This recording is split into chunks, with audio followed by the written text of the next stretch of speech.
Hello and welcome to this podcast from the BBC World Service. Please let us know what you think and tell other people about us on social media. Podcasts from the BBC World Service are supported by advertising. Iyi ni radio BBC Gahuzamiryango. Ivugira i Londres kuri metero 19, 25, 31 na 41. Ivugira ku mirongo ya FM mu karere k'ibiyaga bigari no kuri interineti kuri bbcgahuza.com.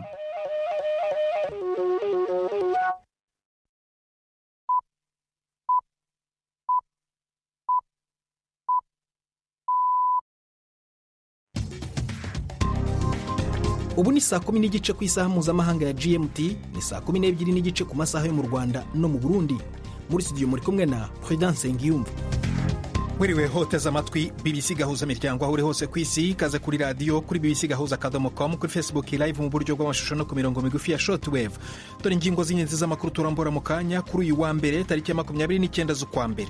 Ishami rya Loni rishinzwe impunzi muri Palestine UNRWA ryavuze ko ritazashobora gukomeza ibikorwa nyuma y'ukwezi kwa kabiri n'ibinkunga itagaru. Yahagaritswe nyuma y'ibirego by'uko bamwe mu bakozi bayo bagize uruhare mu bitero bya Hamas muri Israel mu kwezi kwa 10. Mu Burundi urwego rushinzwe kwirinda ibiza rurasaba abaturage ba zone Gatumba kuva mu duce turimo amazi abatera mu kurindira igisubizo kirambye. Mu mikino y'igikombe cya Afurika ibera muri Cote d'Ivoire muri iri joro, Senegal iracakirana n'iki gihugu cyateguye amarushanwa mu gushaka itike ya 1/4. Ni nyuma y'uko Repubulika ya Demokarasi ya Kongo isezereye Misiri kuri penalty mu ijoro ryakeye. Ibi biganiro biwe na Mark Niyonkuru.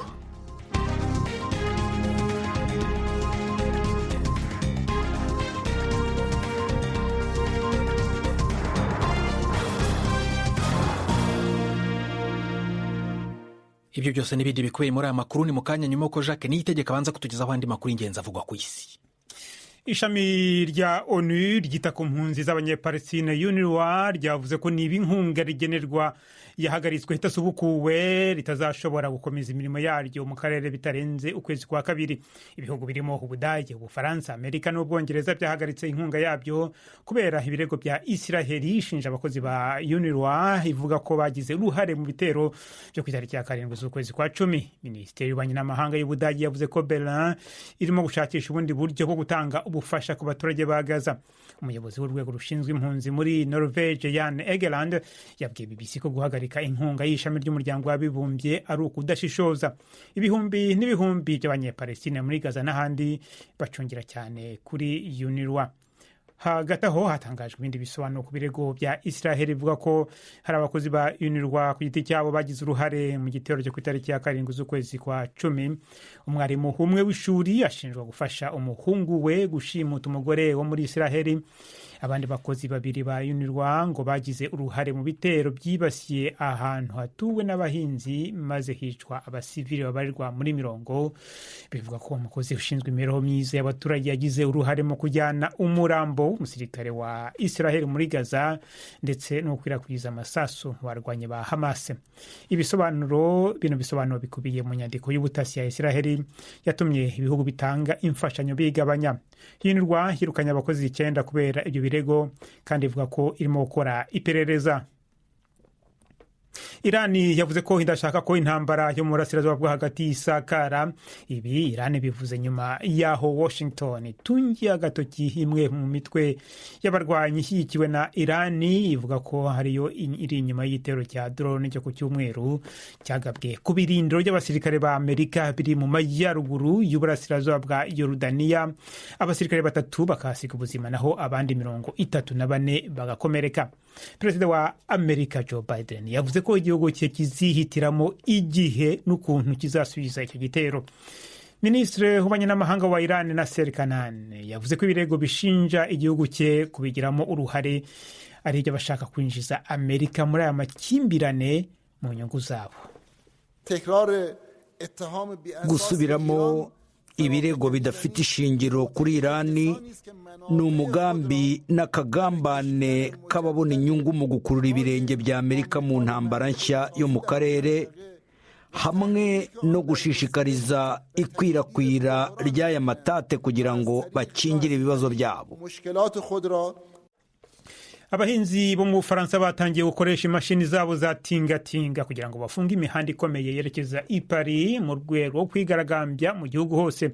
Mu byo batishimiye harimo kugabanuka kw'amafaranga binjiza, amategeko arengera ibidukikije, kuremererwa cyane n'imikorere y'ubutegetsi no guhatana n'ibicuruzwa biva mu mahanga. Abayobozi baburiye abahinzi kwirinda gushyira mu bikorwa intego yabo yo guhagarika kugemura ibiribwa mu maduka manini. Abapolisi 15,000 bakusanyijwe kugira ngo babuze za tingatinga kwinjira mu murwa mukuru no mu yindi mijyi minini. Imyigaragambyo ntiyigeze ihagarara n'ubwo bwose guverinoma hari ibyo yemeye guhara. Nk'uko bitangazwa n'ikinyamakuru The Financial Times, umuryango w'ubumwe bw'Uburayi urashaka gufata ingamba zibangamira ubukungu bwa Hongiriya niba leta y'iki gihugu ikomeje kudashyigikira inkunga uyu muryango ushaka guha Ukraine mu nama yihutirwa izaba kuri uyu wa kane. Iki kinyamakuru kinavuga kandi ko Hongiriya ifite igitekerezo gishya cy'ukuntu icyo kibazo cyakemurwa. Ni inkuru ya Nick Thorpe mugezwaho na Yvette Kabatesi. Igitekerezo cy'umuryango w'Uburayi cyabonywe n'igitangazamakuru Financial Times kigamije kwibasira ubukungu bwa Hongiriya uhereye aho bufite intege nke, cyateguwe n'umuyobozi mu kanama k'umuryango w'Uburayi. Mu gihe minisitiri w'intebe wa Hongiriya Viktor Orban atakwisubiraho kugeza kuwa kane, umuryango w'Uburayi uzakuraho ishoramari ryose kuri Hongiriya mu rwego rwo guhungabanya amasoko, bikazangira ingaruka ku ifaranga ry'icyo gihugu ndetse n'agaciro k'imyenda yacyo kakaziyongera. Abadiplomate 3 bo mu muryango w'Uburayi bemereye icyo gitangazamakuru ko ibyo bikangisho bihari koko. Mu rwego rwo gusubiza, minisitiri wa Hongiriya mu muryango w'Uburayi Janos Boka yatangarije Financial Times ko kuwa gatandatu guverinoma yatanze icyifuzo gishya agaruka ku ngingo z'ingenzi z'aho amafaranga agenerwa Ukraine agomba guturuka, ariko ashimangira ko Hongiriya izagumana uburenganzira ku bijyanye n'igihe byakorerwa. Komisiyo y'amatora y'Uburusiya yemereye ku mugaragaro Perezida Putin kwiyandikisha nk'umukandida mu matora y'umukuru w'igihugu yo mu kwezi kwa gatatu muri uyu mwaka. Abatavuga rumwe n'ubutegetsi bwe ibi byamaganye bavuga ko ari ikinamico. Bwana Putin ayoboye Uburusiya nka perezida cyangwa minisitiri w'intebe mu gihe cy'imyaka hafi 25 kandi yanavuguruye iteko nshinga kugira ngo abashe kuguma ku butegetsi kugeza muri 2036. Ibiro bye bizwi ku izina rya Kremlin bivuga ko atazitabira ibiganiro mpaka kuri televiziyo bijyanye no kwiyamamaza. Ku rutonde rw'abaziyamamaza bazaba hariho n'abandi bakandida batari munsi ya 3, ariko abantu bakomeye batavuga rumwe n'ubutegetsi bwe bari muri gereza cyangwa se abandi byabaye ngombwa ko bahunga igihugu. Urakoze Jacques Niyitegeka kuri ayo makuru ya BBC.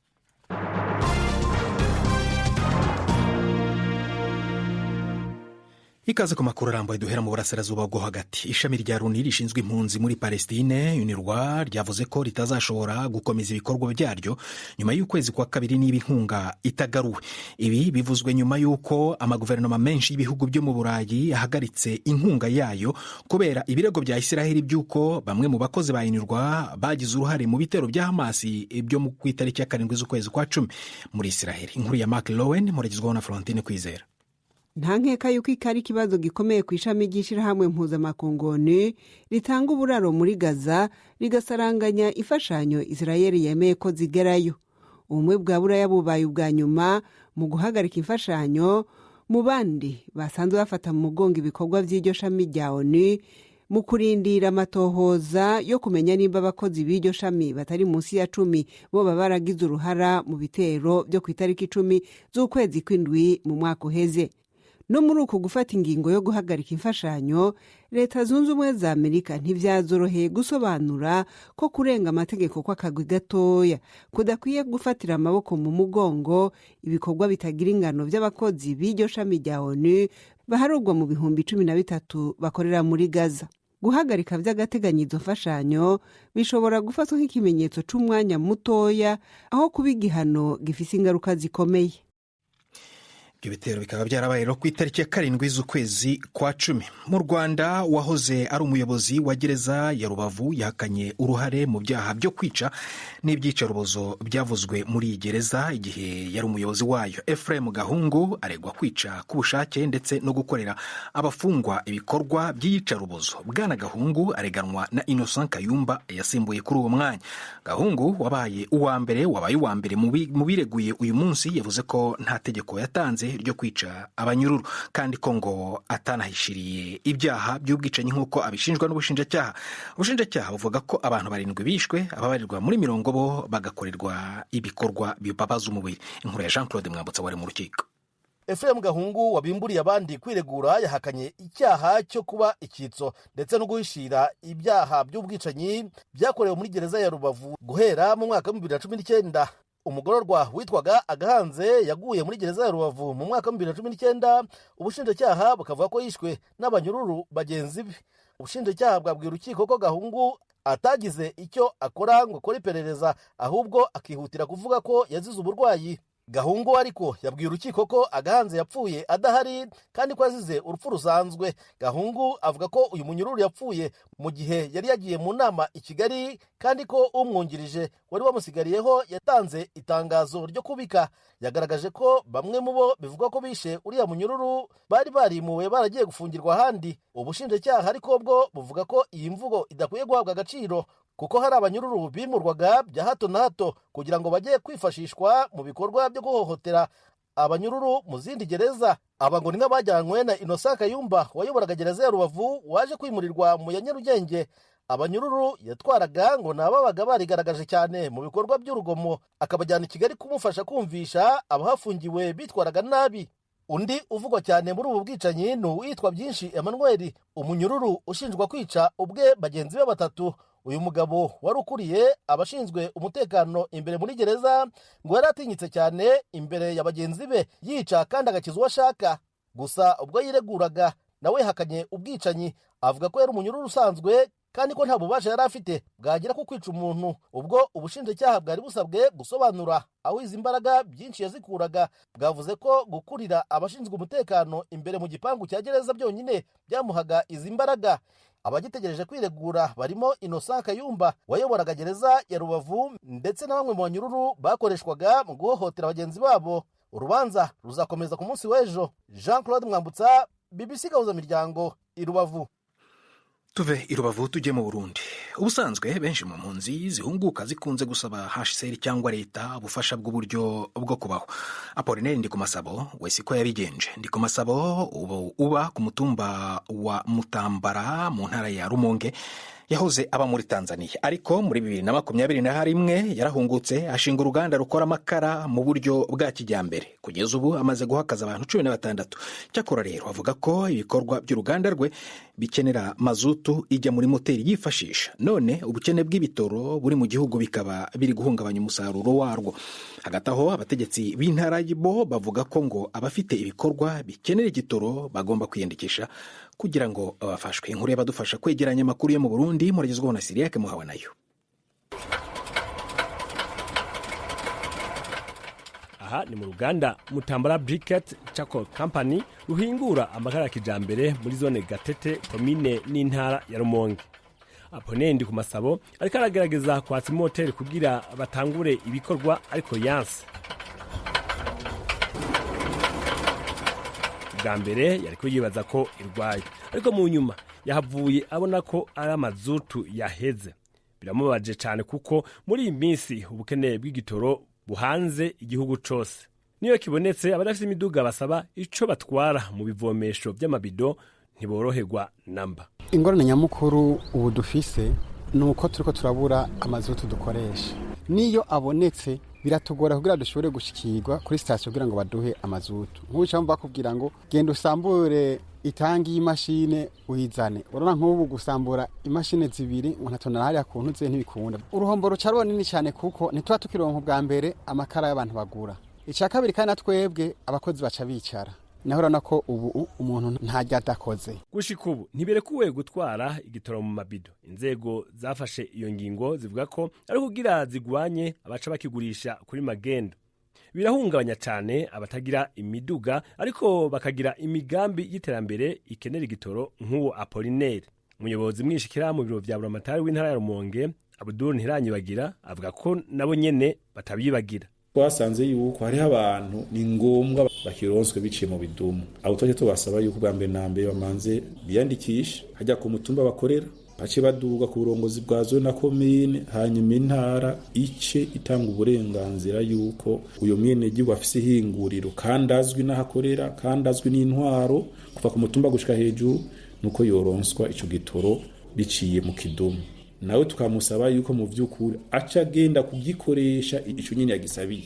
Tugarutse kuri uwo mugambi wa Apollinaire ku Masabo avuga ko iyo baronse igitoro gikwiye bashobora guhingura itoni 5 z'amakara ku ndwi, muri rusange ni nk'ibiro birenga 700 ku munsi. Ndi ku Masabo mu karere akoreramwo afatwa nk'umuntu w'akarorero, mu gihe benshi iyo bahungutse bashika bitura inzego z'igihugu n'amashirahamwe y'abagira neza kugira abaronse ibibatunga, iwe yashitse yitunganiza imigambi imugaburira. Guhingura amakara ya kijambere yavyigiye mu gihugu ca Tanzania aho yari yarahungiye kuva mu 2015. Nashitse nyene ndondera ingene ntegerezwa kubaho n'umuryango kuko nanabugingo ubushitse mu gihugu iwanyu naho kuko nari maze ikiringo c'imyaka ndwi ntiyari mike, vyari bigoye kugira nsubire kumenyera, mugabo vyaranyoroheye kuko navuga nti ni wacu nta nivyo kwitinya ngo biki oya. Je ntivyigeze binjohera kuba ndi mwikambi kuba nteza amashi, vyarambabaza. Uwo mugambi umaze gutanga akazi ku bantu 16. Umwe muri bo ni Desiderate Nimbona.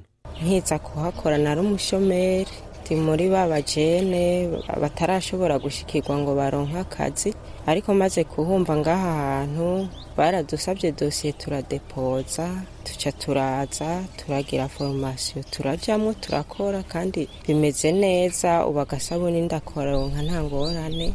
Uruganda rwa Apollinaire ndi ku Masabo mu guhingura amakara rwikora ku mwavu w'ivyatsi bitandukanye abantu baba bataye.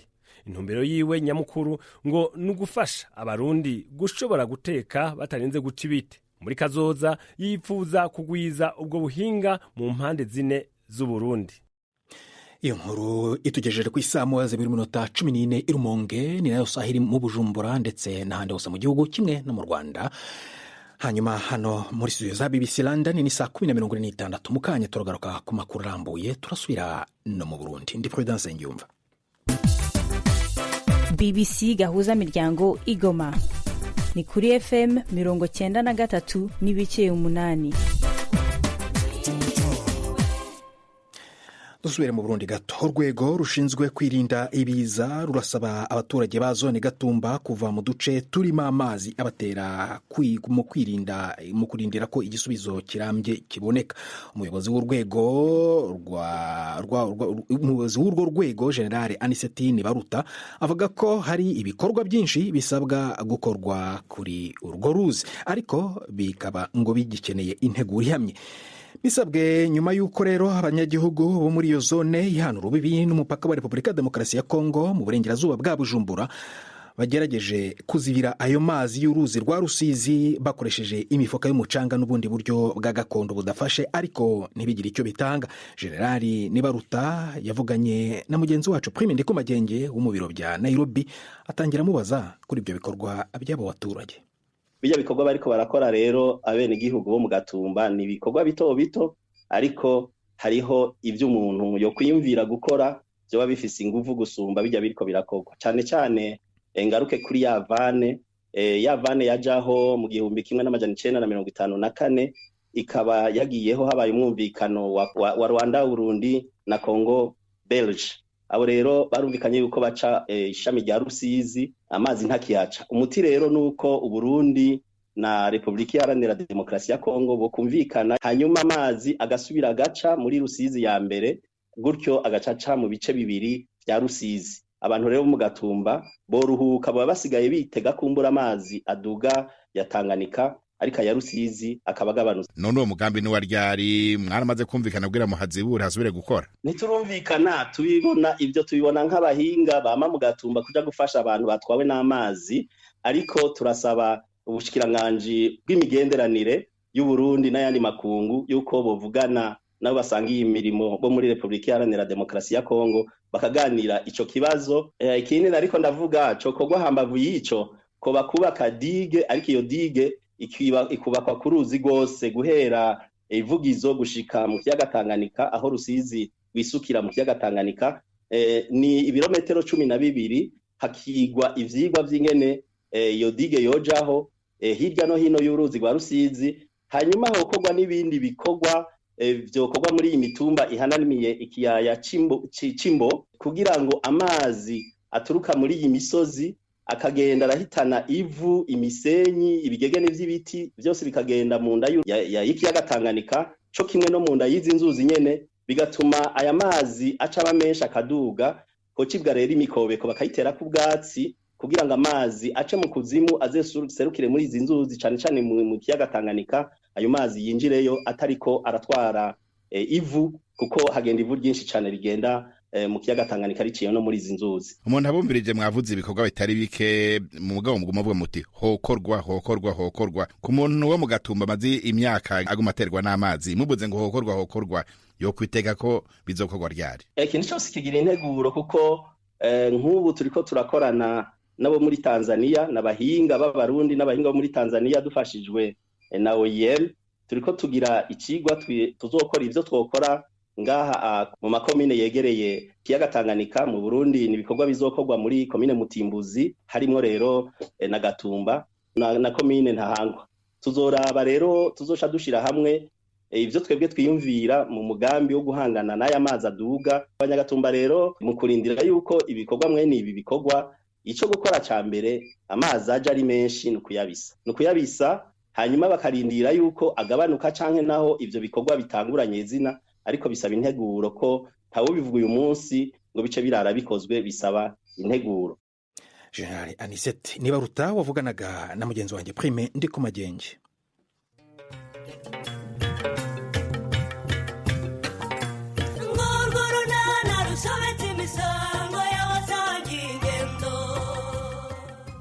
Mu kiganiro urunana cyo kuri wa kabiri twabateguriye vana urwenya aho ngaho se utangira akazi uvugisha n'ibiki. Alo?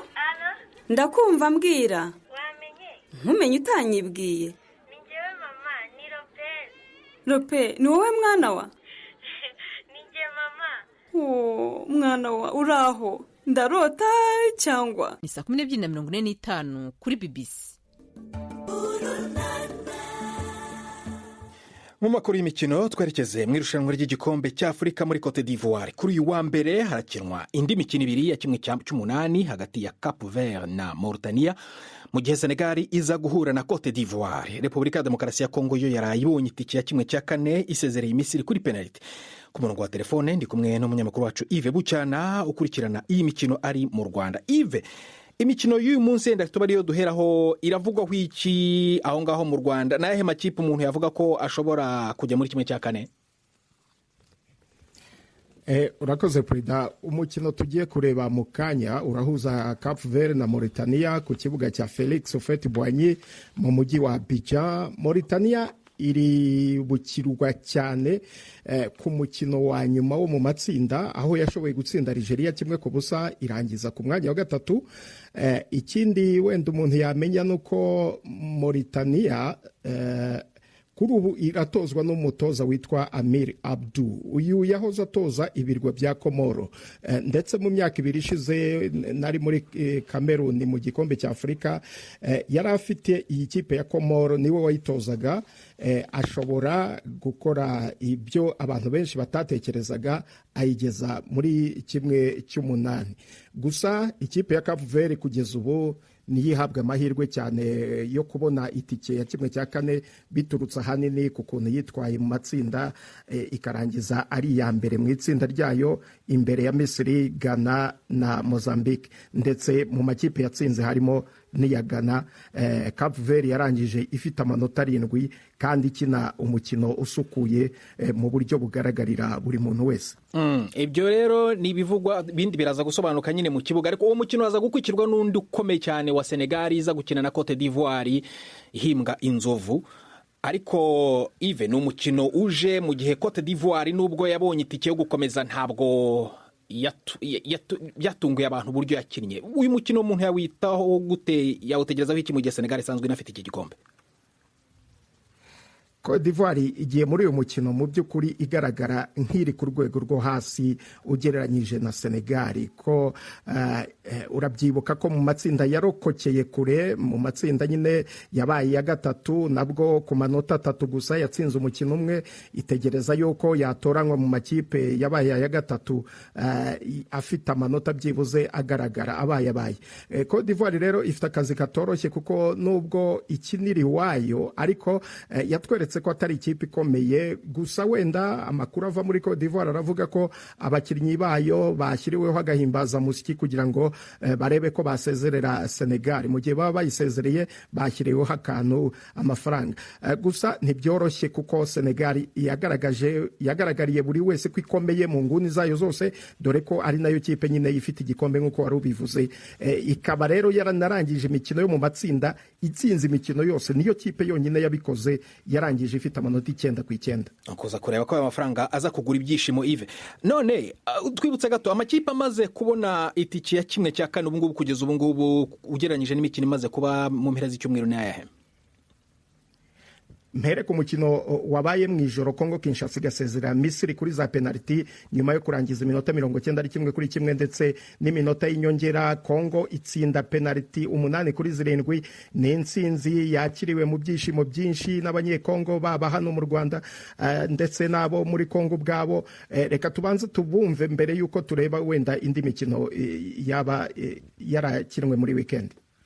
Njyewe mfite ibyishimo byinshi Leopard yarayinshimishije cyane kabisa. Match yagenze neza uko umutoza yayipanze cyane ahantu mbona kote foro ya Leopard iri. Leopard ifite munyezamu mwiza kandi ele za Leopard 7 na 11 ya Leopard nayo irakomeye cyane. Ikindi ifite umutoza uzi kusoma match, ndagwahubuka akora remplacement ahantu ikenewe. Nukuri pe tufite ibyishimo, turishimye yarayetsinze nuko twatsinze ku mapenalty, ariko kabisa Leopard yakinye neza cyane. Leopard bari determine cyane, abarabura bizi barashuha mu mutwe, nira carte rouge baje kubona niyo yatumye bava muri match, naho ubundi match yari iri mu maboko yabo malgré ko Leopard barase cyane. Hari nk'amakaziyo Meshaki yarase, Maswaku amakaziyo ari nete kabisa. Hari n'indi Sila yarase muri prolongation, match igiye kurangira gutyo. Ako match mu bice byose yari imeze neza. Ive ngira ngo abone bamwe mu bafana rero ba Congo cyangwa se nkuko bayita Leopard nyine ubu ngubu aho bigeze kuri ubu ngubu amakipe urebye amaze kugera muri 1/4 nashobora gukomeza ubu ngubu irushanwa twavuga ko ryifashe gute?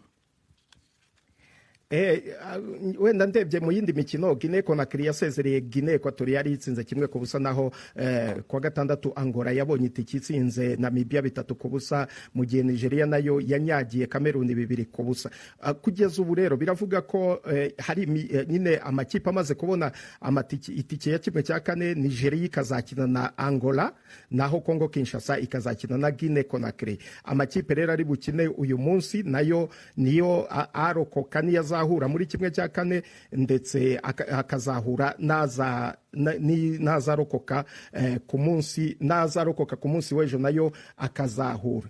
Bivuga ko Mali izakina na Burkina Faso ku munsi w'ejo, hanyuma Maroc ikazakina na Afrika y'Epfo ku munsi w'ejo. Ubwo nayo azarokoka niyo azahura mu mikino ya 1/4. Imikino izatangira kuwa gatanu. Tubitega amaso. Yves urakoze cyane rero. Yves Bucyana akaba arimo kudukurikirana iyo mikino ya kani ari mu Rwanda. Turi ku musozo w'amakuru yacu. Jacques Niyitegeka agarutse muri studio kutwibutsa amwe mu makuru agezweho. Ishami rya ONU ryita ku mpunzi z'abanyepalestine UNRWA ryavuze ko niba inkunga rigenerwa yahagaritswe itasubukuwe ritazashobora gukomeza imirimo yayo mu karere bitarenze ukwezi kwa kabiri. Ibihugu birimo Ubudage, Ubufaransa, Amerika n'Ubwongereza byahagaritse inkunga yabyo kubera ibirego bya Isiraheli ishinja abakozi ba UNRWA ivuga ko bagize uruhare mu bitero byo ku itariki ya 7 z'ukwezi kwa 10. Hagati aho hanatangajwe ibindi bisobanuro ku birego bya Isiraheli bivuga ko hari abakozi ba UNRWA ku giti cyabo bagize uruhare muri iki gitero. Umwarimu umwe w'ishuri ashinjwa gufasha umuhungu we gushimuta umugore wo muri Isiraheli. urakoze Jacques Nitegeka. ni n'ahangaha dusoreje ibiganiro byacu byo kuri uyu wa mbere. utabyumvise ushobora kujya kuri bbcgahuza.com aho ushobora gusanga n'andi makuru, cyangwa se ukajya kuri Facebook mu buryo bw'amashusho ukandika mu ishakiro bbcgahuza.com. ndi Prudence Ngyumva, twafashijwe na Abi ku buhanga bw'imyuka kugira ngo amajwi akugereho ameze neza. ibiganiro byawe bibona Mark niyo nkuru wakoze gusangira umugoroba wa natwe. uraharyana.